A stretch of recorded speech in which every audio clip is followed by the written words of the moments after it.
শুভ বিকেল বন্ধুদের জানাই শুভ বিকেল। আজ ফটো পোস্ট না করে একটা বড় ভিডিও নিয়েই চলে এলাম। সকাল থেকে সময় পাইনি, তাই এখন প্রায় 4:30 বাজতে চলেছে। আমি জামা কাপড় মেলতে এসেছি, একটু জোয়ান মুখে দিয়ে চলে এসেছি। মাথার চুলগুলো ভেজা, রোদও শুকানো হবে, আর একটু ছাদে একা একা ঘুরে বেড়াবো। আর কত কিছুই ভাবনা থাকে মনের মধ্যে। তাই দেখো, সূর্যি মামা পাটে বসতে চলেছেন, পশ্চিম দিকে চলে গেছেন। তিনি পাড়ি দিয়েছেন পশ্চিম দিকে, কিন্তু রোদের এখনও অনেক তেজ।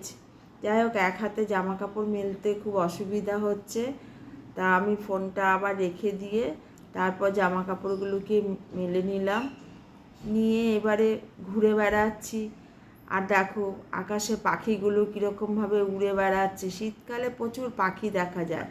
আমি পাখি খুব ভালোবাসি, কারণ মনে হয় কখনো কখনো পাখির মতন যদি আমার দুটো ডানা থাকতো, কোথায় থেকে কোথায় ঘুরে বেড়াতাম। যখন ডানা দুটো ব্যথা করতো, তখন কোনো গাছের মাথায় বসে কিছুক্ষণ বিশ্রাম নিয়ে আবার ঘুরে বেড়াতাম। ধরা ছোঁয়ার বাইরে থাকতাম, কেউ ধরতে পারতো না, কেউ কিছু বারণ করতে পারতো না। এই ভাবনাটা কি ভুল? মানুষ তো কত কিছুই ভাবে।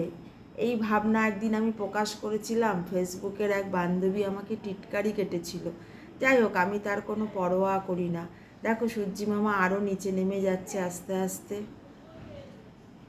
আবার মনে হয় কোনো এক পথহারা বাউল গুনগুন করে এই গায়ের পথ দিয়ে হেঁটে যেতাম, আর খেজুর গাছে রসের হাঁড়ি কেউ নামাচ্ছে, যদিও বিকেলবেলা রস থাকে না, সেটা তাড়ি হয়ে যায়।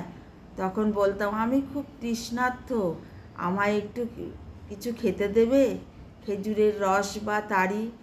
তখন হয়তো গাছ থেকে নেমে বলতো, ও বাউল দাদা, তোমার জন্য রেখেছি, চলে এসো, এক গ্লাস তাড়ি খেয়ে যাও, তোমার তৃষ্ণার্ত মিটিয়ে যাও, ক্ষুধার্ত মিটিয়ে যাও।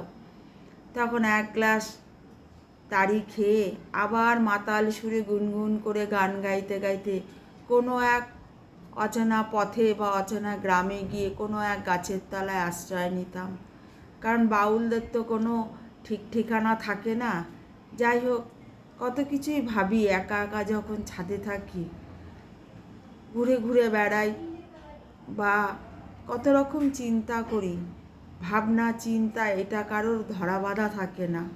কেউ ব্যঙ্গ সুরে দেখে, কেউ প্রশংসা সুরে দেখে, তাতে আমার কিছু আসে যায় না।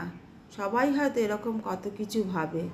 তবে শীতকালের এই পরন্ত বিকেলটা অনেক কিছু ভাবনা দেয়, যখন তুমি একা ঘুরে বেড়াবে। তুমি দেখো, পাশের বাড়ির একটা ডগি আছে, আমি ছাদে গেলেই ও জানলা দিয়ে এসে উঁকি মারবে আর একটা করে ডাক দেবে। ওনার ছাদে দেখো, দুটো পায়রা বসে আছে, কি সুন্দর দুজনে মিলে কথা বলছে। ওদের ভাষাতেই ওরা হয়তো কিছু বলে যাচ্ছে। আমি যখন যেখানে পাখি দেখি, আমি পাগলের মতন সেই পাখির ভিডিও করতে যাই। হয়তো সবাই তোমরা বলবে, খালি পাখির ভিডিও দেখো। আমি খুব ভালোবাসি। আবার বলছি, ওদের মতন যদি আমি উঠতে পারতাম আকাশে, আমি উদাসীন হয়ে উড়ে বেড়াতাম, হয়তো কাউকে কোনোদিন বিরক্তই করতাম না। দেখো, একটা পায়রা উড়ে চলে গেল।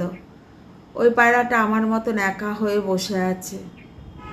কারণ একা মানুষের যে কি কষ্ট, যে একা হয় সেই একমাত্র জানে।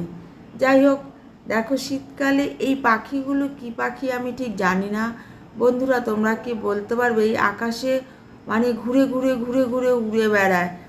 দেখো, এই যে উড়ে বেড়াচ্ছে, খালি পাক খায়। ওদের পাখার একটা আওয়াজ আমরা কিন্তু শুনতে পাই, মানে ছাদের মধ্যে থাকলে। আমি চিনি না, ঠিক করে বলতে পারবো না এগুলো কি পাখি। বন্ধুরা, তোমরা যদি জানো একবার জানিও যে এই পাখিগুলো কি পাখি। খুব ইচ্ছে করছে ওদের মতন আমিও উড়ে যাই, কিন্তু সেটা কি কোনো দিন পারবো? বা মানুষ কি কোনো দিনও পাখি হতে পারবে? বা মানুষের কি কোনো ডানা আছে? ভাবতে দোষ কি? ভাবতে তো কোনো বারণ নেই, বলো বন্ধুরা।